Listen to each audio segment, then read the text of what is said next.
Buenas, hola, benvinguts a Mas Tallonera, endavant. Doncs hem arribat al Mas Tallonera i ens ha vingut a rebre el xef. Ens ha fet una visita per aquí i ens ha acompanyat a la taula. Primer ens han preparat uns entrants boníssims, unes patates amb una salsa brava que estava molt bona i després també unes esvergínies rebossades amb mel que estaven boníssimes i després ens ha vingut el xuletón amb unes patates, el xuletón d'1 quilo i ha estat molt bé el tindre la brasa allà al costat perquè podíem deixar-li el punt que nosaltres volíem. Un xuletó d'1 quilo amb una brasa auxiliar que et cuines tu, fas l'últim toc i genial, boníssim.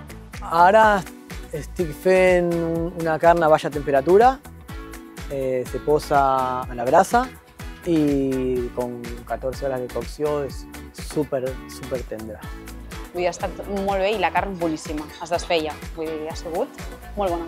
La masia argentina-catalana, tenim plats argentins, plats catalans.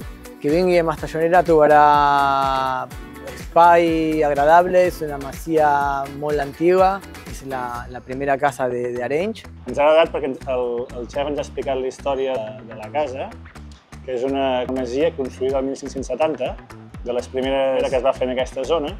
Bueno, el lloc està molt bé, tant per vindre en parella com en família, perquè és acollidor i alhora tens l'opció de tindre una miqueta de parc pels nens. Fer país és una tradició igualment que fer poble.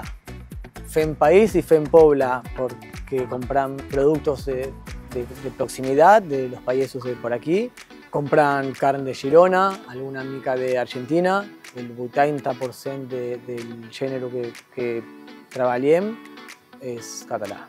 I hem estat molt a gust. Sí, està molt ben ubicat, te pots menjar tant a dintre com a fora i tens totes les opcions que puguis desitjar, perquè està molt bé. Per venir tant amb nens, sense nens, val la pena venir, ens ha agradat molt. Sí, estava molt bé.